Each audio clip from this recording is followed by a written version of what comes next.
I looked outside the window just before and thought, oh, it looks a bit like it's going to snow. So I hope we can all get home at the end of this. I'm Lucy Hammonds. I'm a curator here at the Dunedin Public Art Gallery. Can everyone hear all right? Yeah, and it's a real pleasure to be able to round out the sort of program we've been running in conjunction with Billy's work that's on the big wall. So it's a pleasure today to be able to introduce to you Billy Apple. And what we're going to do is sort of run through a short history of time. So Billy is a very unique artist, I think, in the world and in New Zealand, and we're lucky to have him here with us today. He created his new identity as an art brand in 1962 and changed his name after graduating from the Royal College of Art in London as one of the original generation of pop artists, and then moved to New York in 1964, where he was a key figure in the development of conceptual art. And Billy's practice is really diverse, and it's covered a great deal of fields, but it's in his exploration and uptake of new technologies and new media that's led him over his career to work collaboratively with scientists and medical professionals since the 60s, and we can see sort of the continuation of that in the work that we've got here. So earlier this year, the Dunedin Public Art Gallery worked with Billy on his new big wall installation, The Analysis of Billy Apple's Genome, which is a collaborative work between Billy and Dr. Craig Hilton, who's a scientist and an artist. And that's work as part of an ongoing art and science exploration into Billy's genetic material, which was begun in 2009 with the immortalization of Billy Apple. Excuse my snuffling.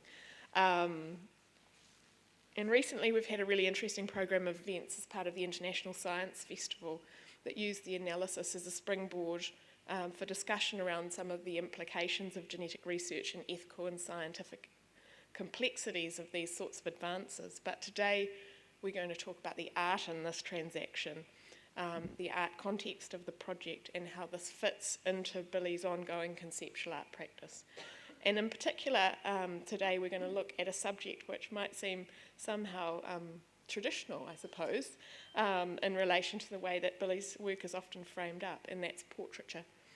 And so we're going to look over a series of works from around the creation of Billy Apple, and then push forward to look at works from throughout Billy's career, and navigate our way through a bit of a conversation that establishes how fundamental the notion of the portrait really is within Billy's practice, because a life lived in art, essentially every art action contains some element of portraiture. So it seemed an interesting way of framing up different ways of understanding Billy's work. So we were talking as we walked down the stairs about epiphanies, and in particularly in relation to this work, which is a work made by Barry Bates prior to Billy Apple's creation, and it's got a companion work. So Billy, do you want to explain? Well, I'd just like to phrase that.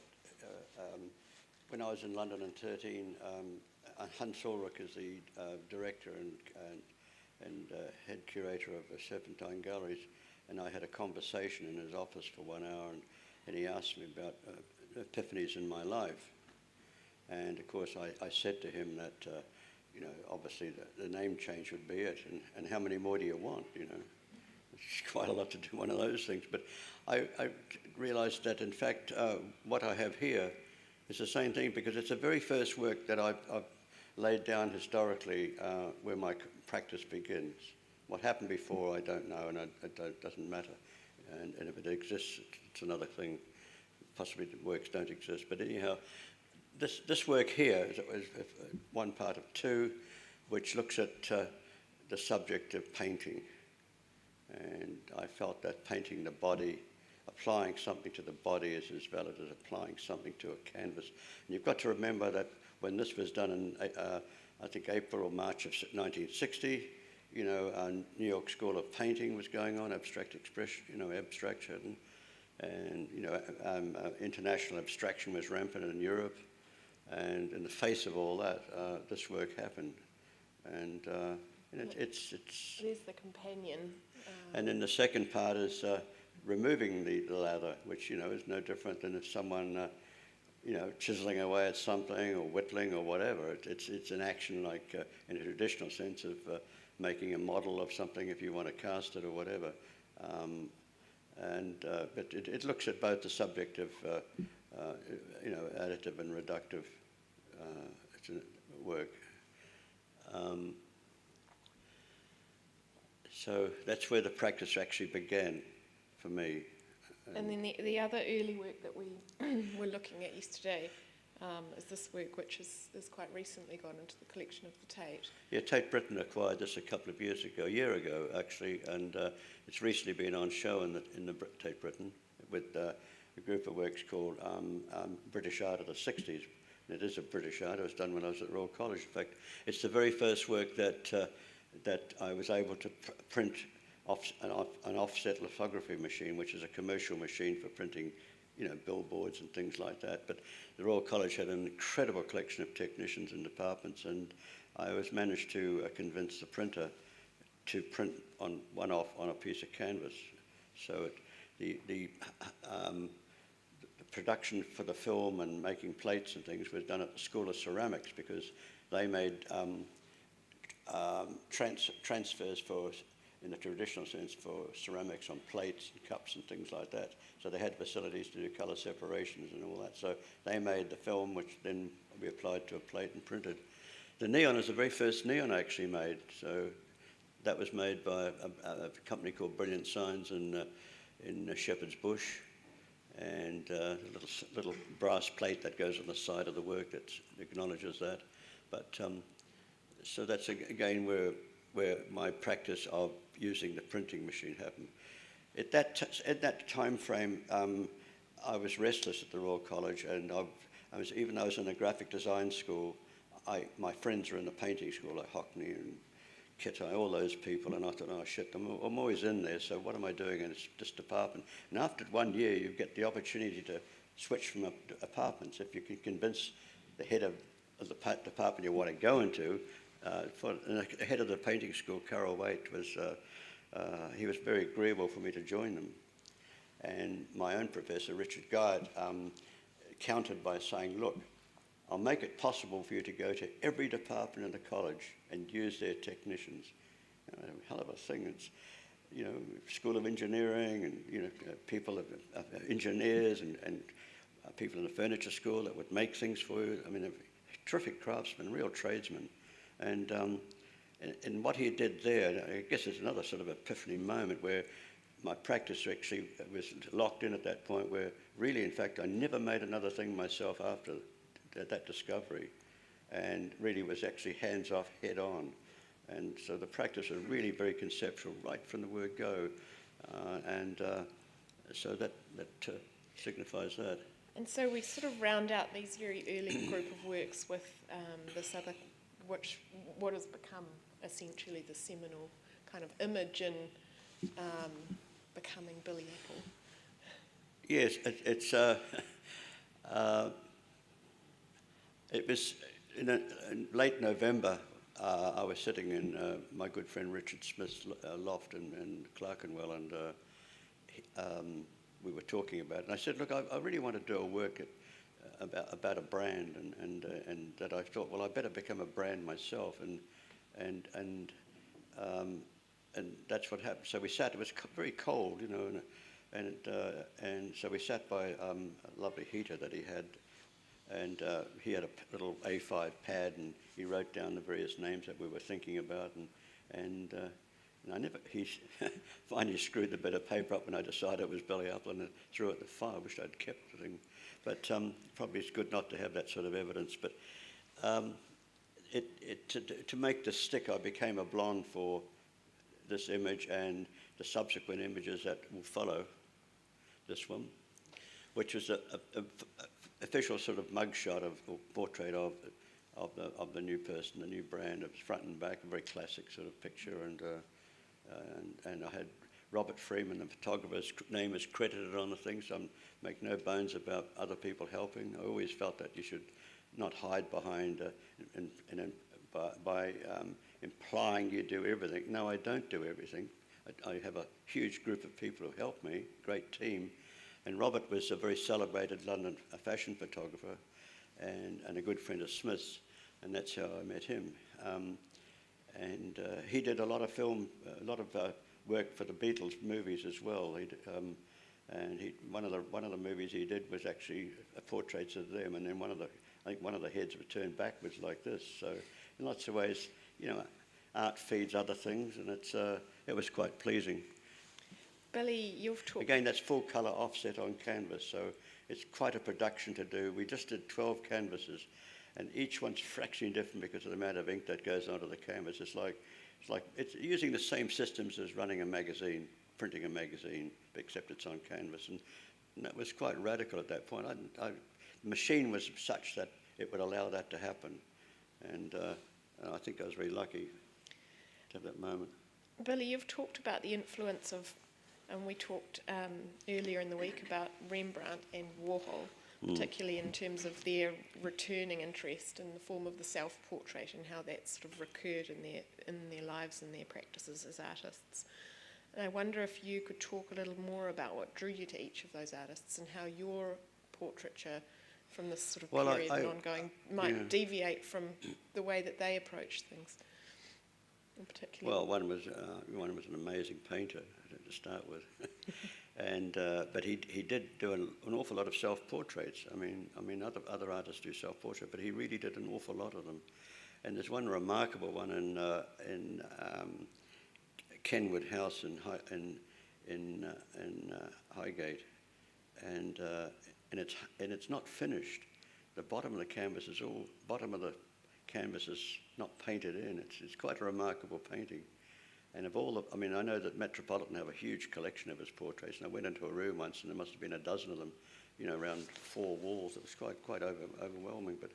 But this particular one at Kenwood House is unique in the sense that it shows the process. And Warhol, of course, Andy, who I knew quite well in those early days, and we hung out together, and it seemed so easy in those days to take a trip to New York and meet up a couple of people if you wanted to meet. I mean, I don't think you could do it today; it's too complex. But then it was like that, and we were in a couple of shows together, in different shows together at that time. The American Supermarket, to be specific, was the first one. But Andy's processes were quite clear. I mean, he started taking portraits of people because he charged $25,000 a canvas, and if you wanted it, he would do about half a dozen, and he'd say to the person who wanted it or commissioned it, pick one and $25,000. If you want a second one, it was $15,000. So, some people did that, and some people didn't. So he was left with an awful lot of canvases. So the Warhol archives hold massive amounts of canvases of Liz Taylor that the choice had been made, and so forth, and Marilyn Monroe, all those things. So, but Andy used his portraits system particularly to raise money for his other activities, such as his publications and his films, and that was not my intention at all. Mine was simply to just to really carefully define the brand, and as like Colonel Sanders, it's there's an image and it sticks. So I was very aware of that. So we came at it different ways, but there were lots and lots of canvases. I've done endless progressive proofs to get to this, like blue and magenta, cyan and magenta, and cyan and yellow, and so forth. We've got. We can go back to those. There you go. That was an accident, but a happy accident as far as I was concerned. It was meant to go the other way, but Roy printed it that way. And then that's the. This is my first show in London at Gallery 1 in Mayfair, and Victor Musgrave owned the gallery. He was quite a remarkable art dealer. When I first met him, he was in Soho, and he had a little tiny, narrow little building, and like 3 floors you'd wander up, and the ground floor was just this small little gallery, but remarkable shows of Duchamp and Yves Klein, blue sponges and things like this, and they were quite I mean, he was quite radical in London in those days. No one else was doing anything like this. And Vic eventually took on a business partner, a silent partner who had the money, and they moved into this posh place in street level in Grosvenor Square and by the US Embassy. And anyhow, there's 12 of them in a row, very much like when you see on walls where people post posters and 6 or 7 of the same thing, or, like phantom posting and things. And I felt that that's what we did here. But I had them paint the gallery black as well because I wanted the white rectangles to stand out. And his business partner had a fit, like how much is it going to cost to paint back. But on the window there was a poster for my show, an A4 poster at the back of my head, which said "Apple sees red." And one night I get a phone call in the early hours of the morning saying, Billy, someone's just shot the window out. And I thought, God almighty. And he lived across the road. He was an interior architect and very gay, and he was very protective, and so he rings me up at 1:30 in the morning or something to tell me this story.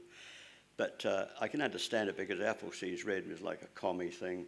And there's a US Embassy down the road. Some good Samaritan probably thought they're doing him a favour, killing Apple, but that never got in the press, that one.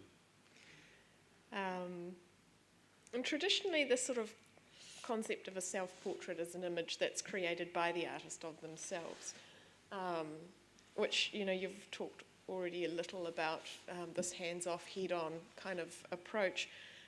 What's your conceptual thinking about your self-portraiture and how it's operated within your work? Well, I'm just the first photos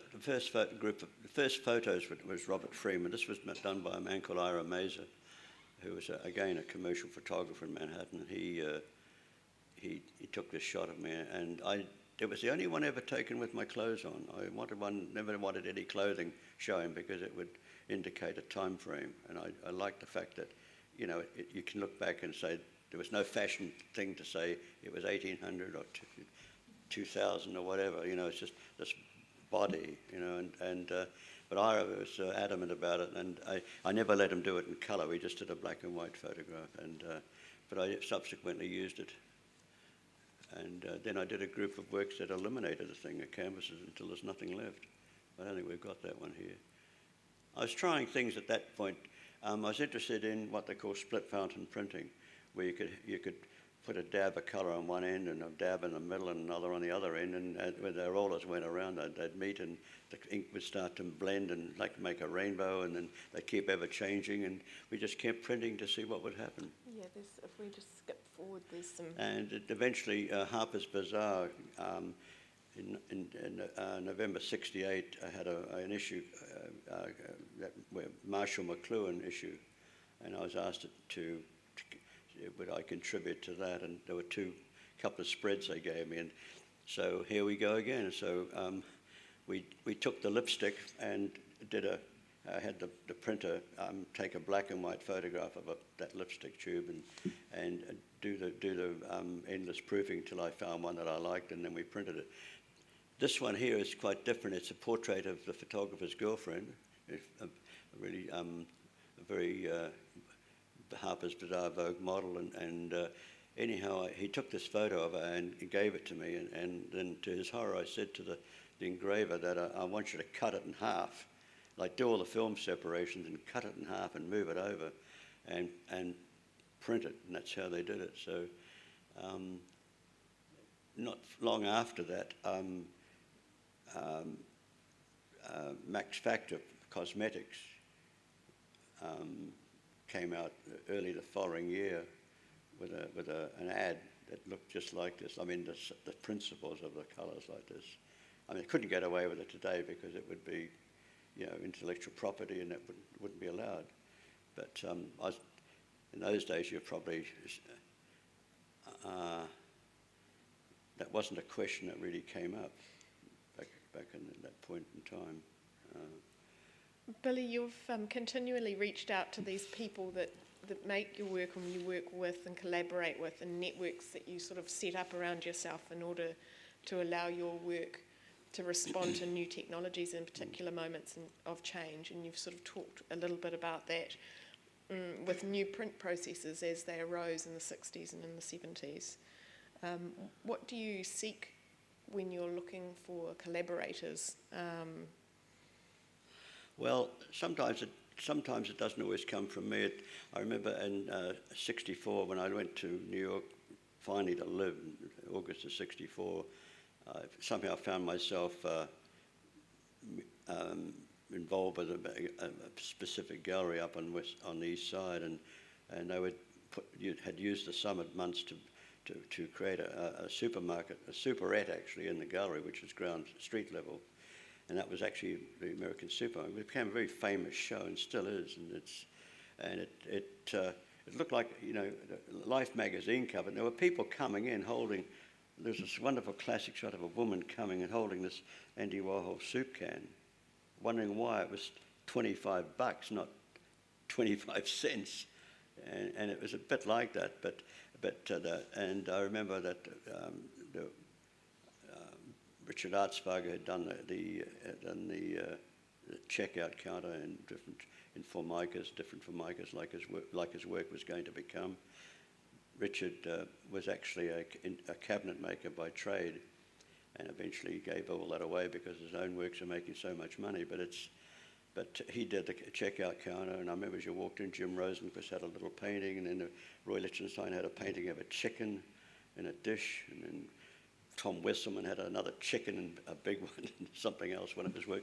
Then I had a half-eaten watermelon on a plate. Then on the other side there was a big pile of Ballantine beer cans, and Jasper Johns' two beer cans painted that he did about 1961 or something like that. And the person, Bob Scull, who owned the thing, was so infuriated with the show he removed the pieces, removed Jasper Johns' beer cans. So the owner of the gallery was a wonderful photograph of it, so he had it framed and hung it above it. So he sort of got over that problem of being taken away. And then Warhol had a whole lot of things too, soup cans and painting of a soup can being opened from memory. And he had some Brillo boxes and things like that. I had a couple of other things in there, 2 apples and printed on a canvas with an aluminium strip above it that you get in supermarkets. Apples 2 for 25, and et cetera, et cetera. But does that answer you? Sort of. You got off the track. I think it leads us quite nicely into this notion of transactions, and this sort of skids us. Well, what I was getting at is that Ben Barillo, who was doing the show, rings me up at all hours of the night. He was always having ideas, and one night he rings me up and says, "We've got this idea for a show," and I said, "For Christ's sake, Ben, put it in writing." So I get a letter from the Bianchini Gallery, which Paul Bianchini, a very elegant Frenchman, had signed. So we've got this great idea for you, Billy. We'd like to do a show called Apple to Xerox, and we arrange for you to go to the Xerox Corporation and do a show on fabric and canvas, which you can stretch. And I thought, that sounds interesting. So I went there, and then it wasn't a copy center. It was actually their corporate headquarters in Rockefeller Plaza. So, and they had on one flight up from the street, they had a showroom with developing machines and things like copy machines. But they had this one machine that I could use to print things on, one by one, which I could print on glass or wood or fabric or anything. But it's a very specific size I could use. So I did this whole show called Apple to Xerox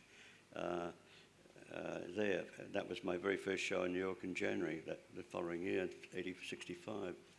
So you don't always have to have, people do input. And Andy was the same way. People were always telling him what to do, and he was smart enough to follow. He had a very good guy called Gerald Malanga who thought up most of the ideas and did all the printing.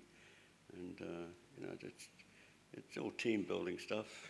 I mean, it doesn't matter who does it in the end. It's, you're penning your name to it, so that's all that really matters, I think.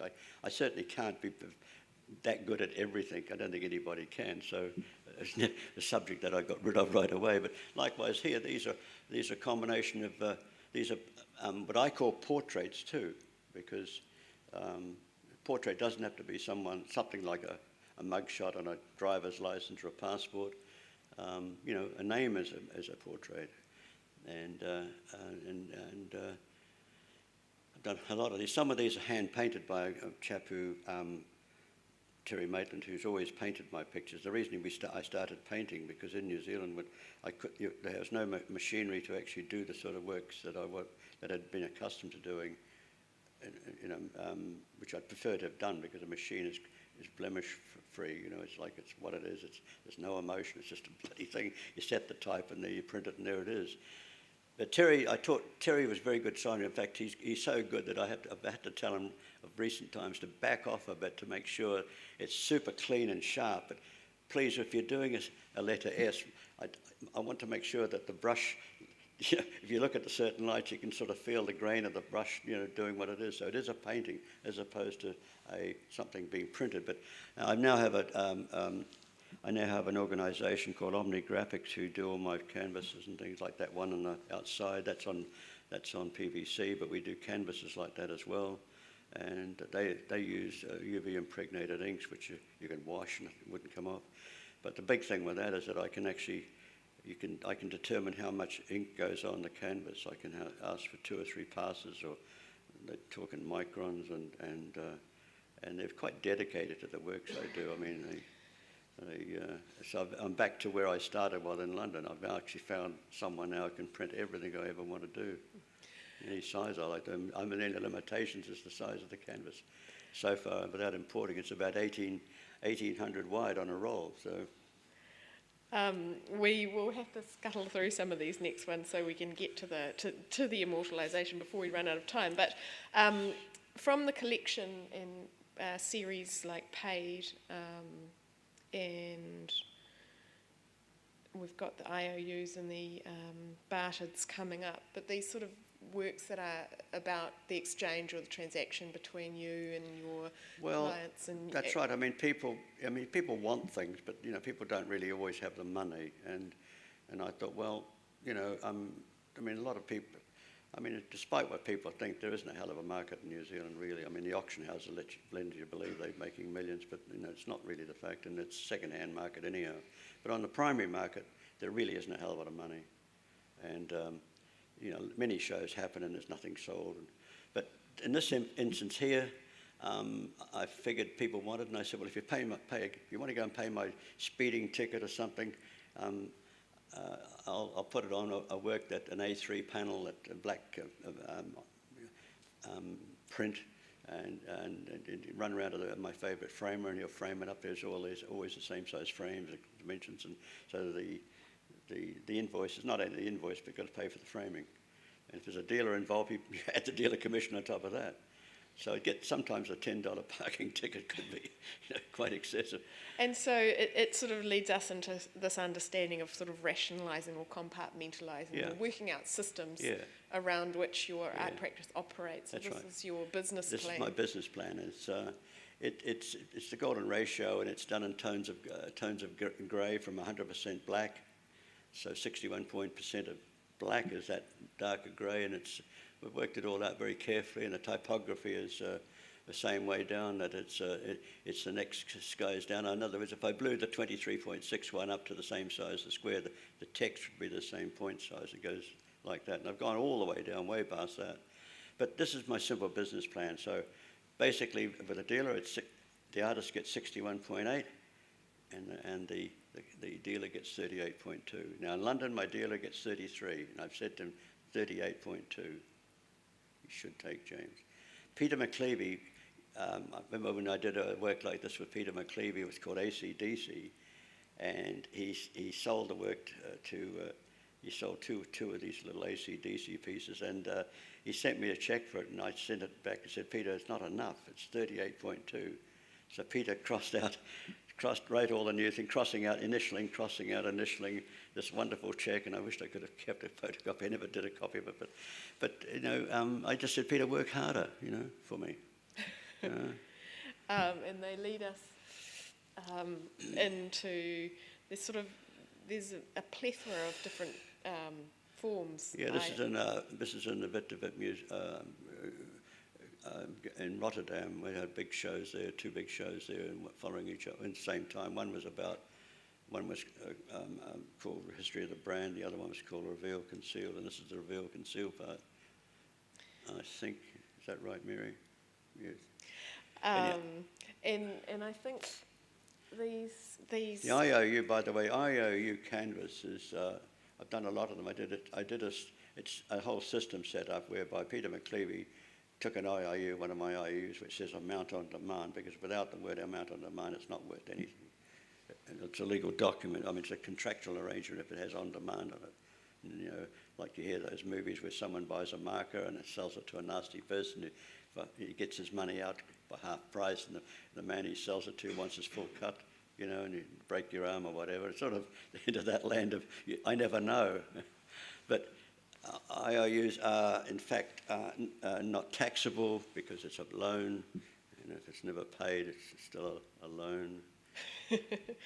And then more recently, Billy Apple has transformed, evolved from a TM to a R, from a trademark to a registered trademark, and that's sort of an evolution of your life story. That's right. This particular illegal carve, John McCormick of Stark White structured this with the then managing partner of Minter Ellison Rudd Watts, and they were about to move from the BNZ Tower on Queen Street to top of Shortland Street in the Lumley Centre, 20 floors up or something. So they were doing a fit out. Gordon Moller's company was doing a fit out on the thing, and I said, well, what I'd like is to do a work in there. I'd like a wall built to the golden ratio, and that's what they did. They decided that wall would have a glass doorway either side, which lead into a boardroom, and we did this work. So that's the proposition. They gave me legal credit for $100,000. They had to pay the GST on top of that, and with that money, they then they didn't. I don't think they ever dreamed that I was going to do what I was going to do. They probably thought we'll never use the money up, you know. So I started this process about becoming a trademark, and in 2007 we became registered. It's quite complex, really, all sorts of searches and things like that, and eventually we did a group of 4 initially, and then we've subsequently added things to it. And you describe this as there's a canvas that's not in shot that says a brand looking for a product, and the process, in my very limited knowledge, I was registered in all these things. We did it initially because I was having a new apple cultivar called Billy with Hort Research, and so one of the conditions were that, you know, they wanted me to be a registered brand, so you weren't, you know, so one of the requirements, and so I had to become registered as fresh fruit category and also in orchard services, even though I wasn't going to be an orchardist or own property to make an orchard. But it was part of the practice of that particular thing. So we also did, while we were at it, we did clothing in printed matter, like the black one, see. And we've added to it over the years. The next thing we did, we added non-alcoholic and then alcoholic beverages. And I do have an alcoholic beverage now, we've got the called Billy.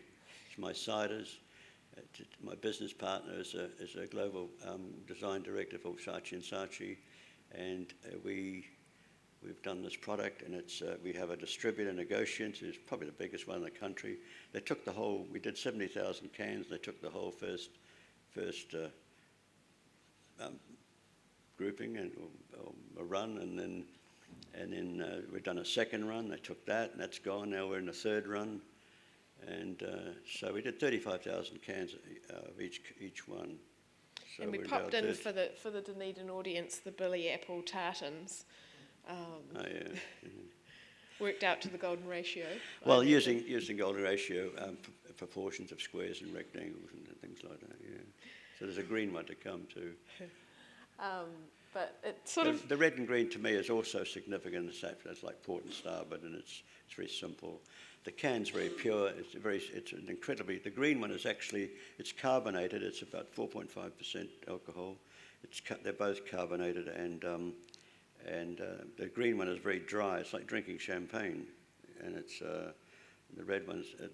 You still know you've got it's an apple background, but there's absolutely pure. I mean, I can't say organic because the conditions to say that are quite difficult, because you don't know who's spraying in the adjoining farms within a mile with all that stuff, but it's pure, and that's what we're doing. We are looking at doing a 500 ml bottle made out of aluminium with a screw cap. That's next. It'll all be white with a little red apple on top and a green one, and that's in the wings, because we need to be able to get freely into the restaurant trade. And, because no one wants, in a smart restaurant, wants to take a can to a table. They won't do it, and so that's what we want to do. But look, if I could get my product into every museum in the world, cafe or restaurant, I'd be pretty happy. But now, that's a bit of a sideways step, but kind of not, into the world of science. This is not strictly a portrait, but I guess we were talking about, you've got very strong links to the scientific community. This is Billy on a NIWA research trip in Rotorua. yeah, it's along the way you meet people, and I seem to attract people, and I met a chap who's a head geologist in general for GNS Sciences, and he's become a great supporter, and we're working on two projects at this point. One of them is this one. They were out in Lake Rotomahana a couple of years ago, I think two, and they were there for the purposes of surveying the lake. They had never done it. They didn't know what depth it was or anything, because there's a worry about the height of the water coming up from natural sources, and it's at the point now where if it overflowed, it would go back into Lake Tarawera, which would be all hell would break loose. And it's actually really at that cusp. So they did this very detailed survey with using computer-run robots on a grid system.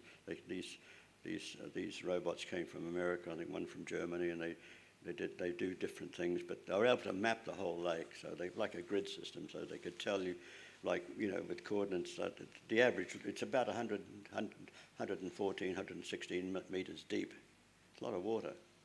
And so that led to the moment that they... And then all that information about 2012, I think it was, went back to America for an analysis, and in doing so, the Americans discovered, because they had a lot of it was video.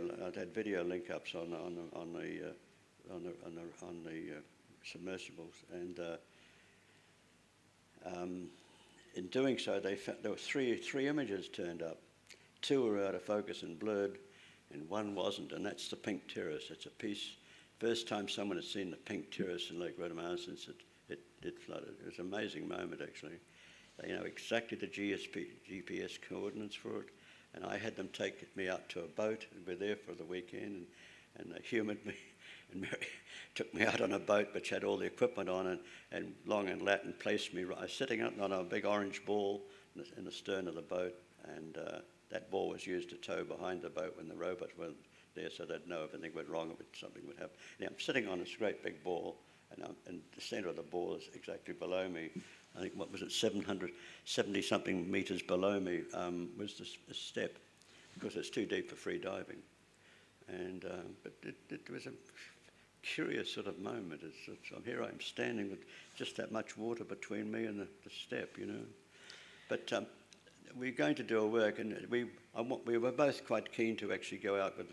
I wanted to do a big diagram of the lake, and aqua blue, and a red pink circle with a dot in the middle of it, which would be where it was in this big blue shape as an abstract, and these wonderful photographs that he has, and the whole setup of those three photographs, the oscilloscope, and then the technology, the artist sitting on a thing in the rock, and we thought it'd be nice to do it at the Rotorua Museum, or bathhouse as they call it, and they just got into so much protocol. We've decided to look at doing it with Te Papa, because he's done things with them in the past. But so that's a work in progress. But we got onto this thread because we were talking about Billy's collaborations with scientists over time, and it took us right back to the 70s, where he had a scientist record his sleeping brain patterns. Yeah, I had a neurologist friend called Dr. Mark Perlow, and he was a research. He did endlessly research, and some of it I could have vomited when looking at the animals he was working with. And anyhow, but he introduced me to another doctor who we're talking about brainwaves and things, and he took me to this lab at Montefiore Hospital, and I went into a lab and they wired me up, and it was to do with the development of alpha waves.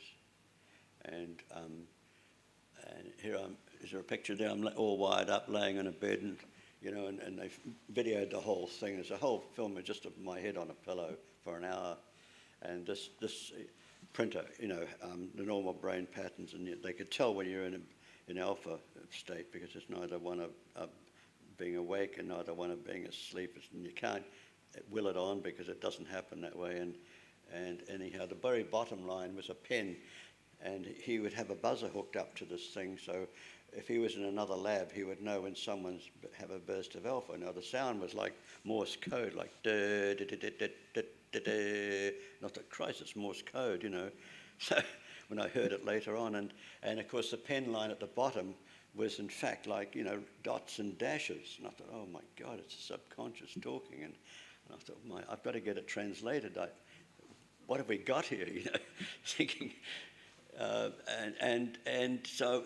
I found myself in Vermont not shortly after this, and there was a big Air Force base there, and a friend of mine who had property up there drove me to this Air Force base, made contact with people there and drove me to it, and there was this person who was a specialist in Morse code for the Air Force, and he took out a pencil and page up and started writing all these things, and thinking, my God, there's nothing. It was just odd letters, and occasionally by accident you get a word like of or to, totally by accident, I'm sure, but I was terribly disappointed. And then one day I was in England, and I saw a friend of mine who was at Cambridge, and he was very good at linguistics, and he said, oh, for God's sake, it's Dutch and German, and this thing. He was building up a whole conversation in different languages using these things, you see. But I didn't go any further than that, but... So I guess if this was one of your earliest scientific portraits... probably would be. Yeah, then this would be... Total gibberish. Your most recent one, I suppose, which kicked off in 2009. So how did the immortalisation of Billy Apple begin, and what initially appealed to you about the idea of becoming an immortalised cell line? Well, it was Dr. Craig Hilton, who was in town last week. He's a long-time friend of Mary's and myself, and it was his initiative that started the project. And when he was at Otago University with his friend of his, who Rod Dunbar, who now heads up the biological lab at University of Auckland. Both of them were at Otago. Both did their PhD. Craig went off to Harvard, and I think Rod went off to Oxford. And then from Oxford, Craig, he came back to Auckland University, and Craig, I think, went on to some other things.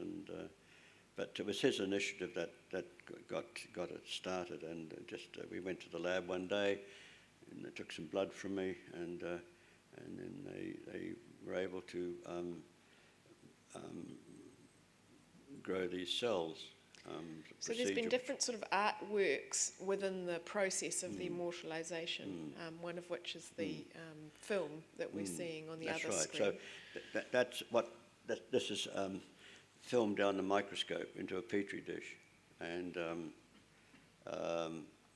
but the work, I mean, I don't know whether they've got pictures. That's me looking down the microscope. Here we are, I'm scratching my head about where do we go next about something, and then that's the solution there.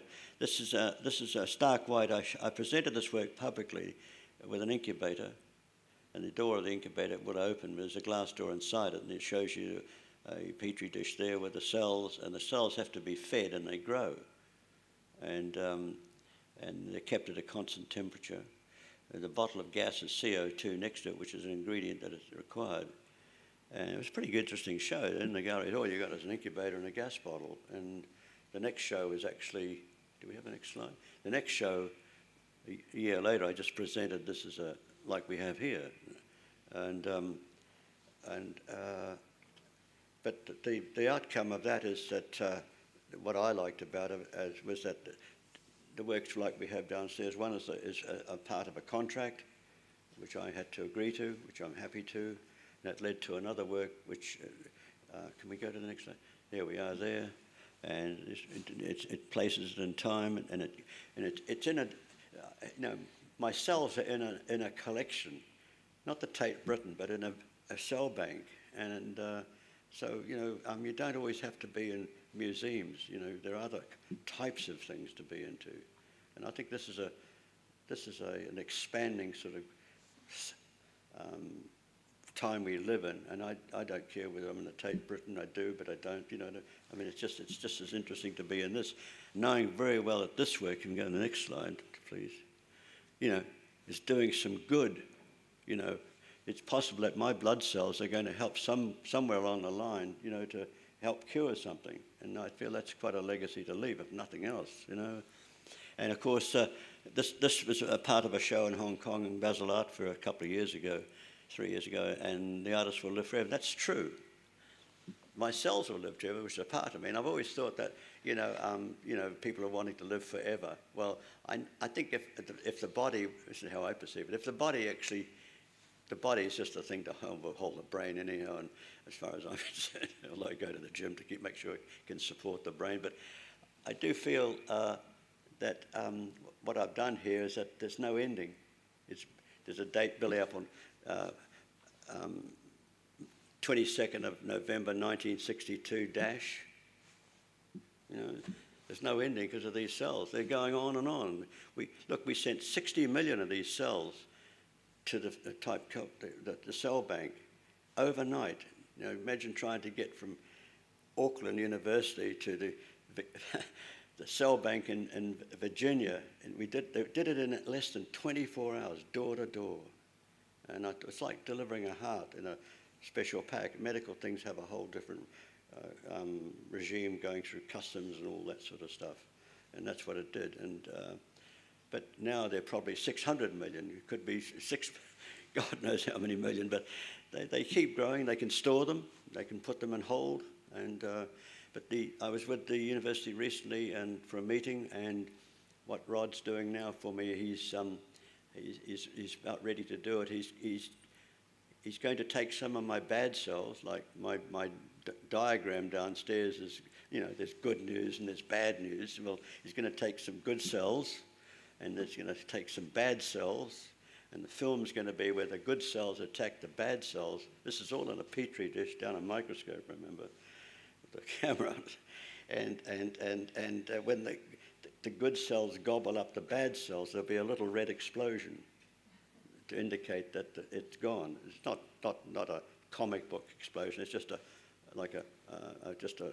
red flash, and it's gone. And so I'm pretty excited. So this will be replaced by the next film, which I think we're going to do it in blue, because blue is actually much better to see the cells in, like what they call a flag blue, like ultramarine blue, that sort of thing. Last week in the debate, I don't know how many of you were there, but there was much discussion about what sort of leads us to these last parts of the work, the analysis of the genome, which this was an early version, and this is the version we've got in the gallery. But there was some discussion about from the science camp about the inadequacies of these sorts of diagrams as a means of actually delivering information. Like, for example, the data visualization is too simplified and it relies too much on external factors, and the technology is changing too rapidly to provide accurate information. But then the employment of this sort of form within portraiture I think, speaks differently. It sort of speaks about the conceptual possibilities of technology and ways of establishing and visualising sort of identity information. What do you see in these, Billy? Where's the art-science divide, and how do they operate for you? Well, I'm not a scientist, so I couldn't actually tell you. I wouldn't want to try and look at these charts and say there's some bad news in section number 20 or something.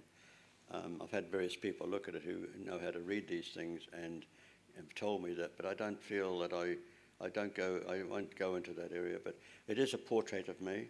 It's just like a fingerprint can be. You know, each fingerprint's different. Each of our teeth and all that. So, I mean, you know, every British drama mystery is always got pathologists in it, and I love listening to what their analysis is, and it's a bit like that, really.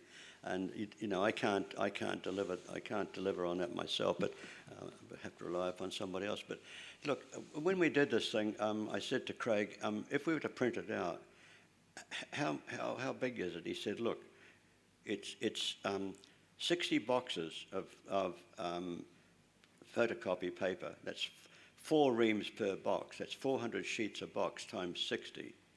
That's a hell of a lot of paper, you know, to print the whole genome out. It's in a special metal container that came from Otago University, and Craig has put that in a safe deposit box. So if we lost that, we'd lost everything, you know. But we thought about exhibiting it once because it's all in there, but no one would know what it is. I mean, so I could do it. I can keep doing these things, and each one is different. It brings up different information all the time. This is the first one. We actually have done number 2, and it does look. It's the same principles, but the colours are different, the words are different, and it's little things different in it.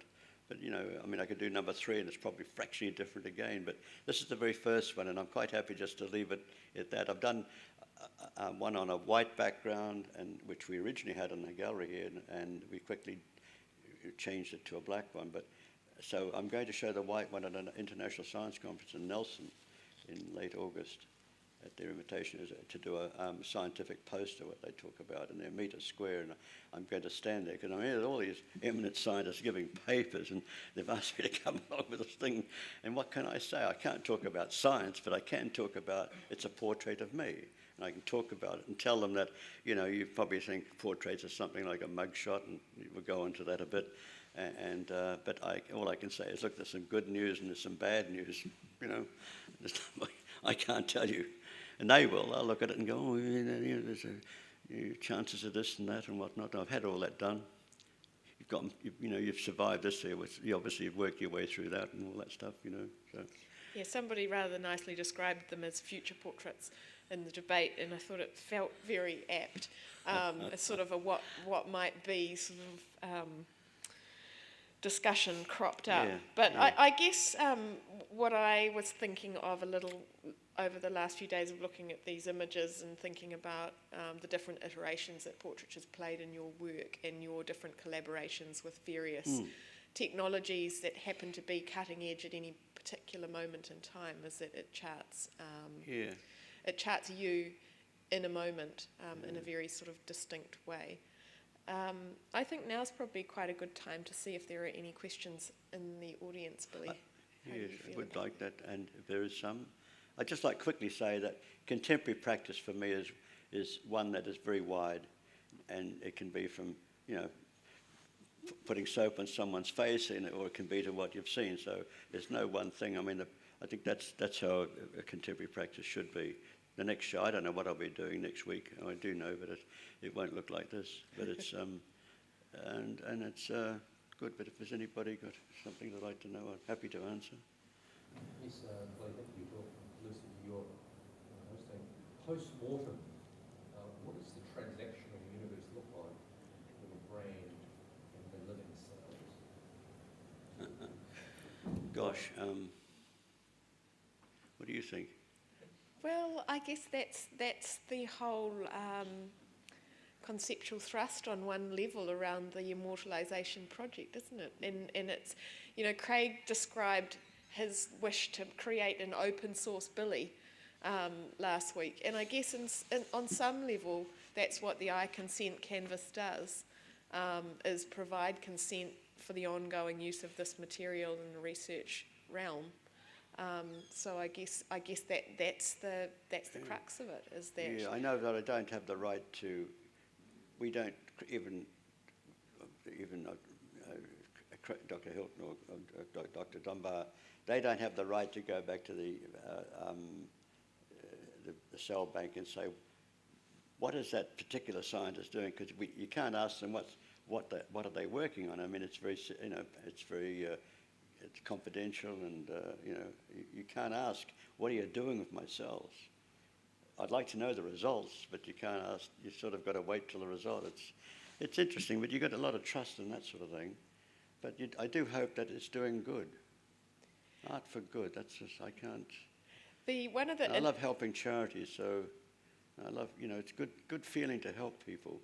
And I think some of my better works might have been charitable pieces, It's, one of the quite interesting points, Billy, that I found about the whole transaction or the donation of the cell line into the American type, was it the American type culture, tissue culture bank, the cell bank, which escapes me right now, is that that they take donations of material on a very regular basis, but this is the first donation of an artwork.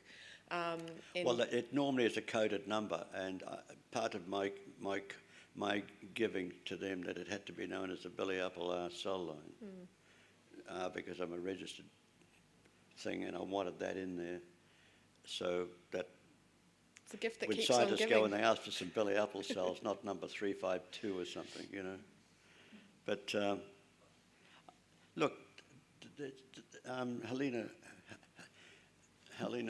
Lax, wasn't it, Mary? Henrietta Lax, yes. She was a black woman who died, and that's how these cells this concept all started. And of course, I've heard described, the amount of cells that she's produced would fill a couple of football fields. Is that right? And the rest, she had a rather nasty cancer. Yeah. And her cells were so virulent that they say that they're in all sorts of labs around the world now. But the point about her was that it was in the 50s, and she wasn't asked. And that's right. And so the family took people to court to try and get some money out of the medical system, but I think the judge deemed it was the sign of the times, and that they didn't win their case. Yeah, it's just. But it's not a great leap forward. These cells are used in petri dishes and things to grow cancer cells or bacteria or virus, whatever. It's just kind of nicely tailors in. The immortalization word is a little bit like an apotheosis. It's a word that's used within art, but it's I guess has been used publicly as a donation, and what's going to come up next, what Rod Dunbar's going to do, really is the cutting edge of medicine. Yeah, you're right. Look, we were at a conference a couple of months ago in Auckland, a tripartite between Los Angeles and, I can never pronounce the next thing, Guagloom or something. Gunjur, yeah, that's right. And Auckland. Anyhow, I was invited by the Mayor, Len Brown, who is a bit of a fan, invited me to go to this thing. I'm the only artist I could imagine being there. It's a business thing, but I was fascinated with how people make money and how there's so much money waiting for a good idea. I mean, they're talking in millions and millions of dollars, hundreds of millions of dollars. You got up and said, I've got more than $100 million and I'm looking for a good idea. 1 in 100 usually, but not always that, And New Zealand's an incredible place for good ideas and initiative like that. And he said, I don't want to tell anybody else, And I thought, God, this is interesting. But anyhow, But when I was there, I met Rod Dunbar. I said, "Jesus, Rod, what are you doing here?" And he had a suit on and everything. And he said, "Look," he said, "I'm here looking after a colleague of mine from China." And he said, he introduced me, and he said, "This, Billy, this is." He said something to him. "This is Billy Apple, who we did this with." And very briefly told him, and he said, "Billy's looking for a new knee." And he said, "All you got to do is urinate into a bottle and I can turn it into stem cells. And they're the right stem cells, not the ones out of your pelvis." He's a world authority on stem cells. So they're going to do it for me at Auckland Hospital. So this is how these things happen. They're going to do it for me at Auckland University lab. They can do it already now, but they need a host to put into my knee. Now, you've got little stents in your veins. I've got a couple. And so they need a host. It's a bit like a rope going down into the water and muscles grow on it. It's that sort of idea. You need a host for it. So they're working on that now. So laparoscopically, hopefully within a year, they'll do that into my knee, inject the stem cells that they'll create for me, and they will grow a new cartilage. And it's better than having a horrendous operation where you basically cut in two and join together with a hinge or something. Are there any other questions in the audience? The film here, is that the larger ones, are those red corpuscles and then white corpuscles and sort of platelets? Is that what we're seeing on the slide? We'll go to our resident scientific advisor at the back. Yeah, a rather loose one. They're red blood cells, and they're somatic body cells. Yeah, I mean, sorry, to follow up, the immortalization process is actually a process where they introduce a virus in the cell nucleus to change it so that the cells can live outside your body, because normally, your skin houses or keeps everything internalized, and if it's punctured, your cells will die outside of your skin. But now they've got the ability to, a bit like a cancer cell, where they can proliferate. what do they do to the cells? What do they use? Well, and then they've of course got to be in the right environment, the right pH. No, but what's the thing? What is the disease they gave us? They infect them with a virus. In this case, they use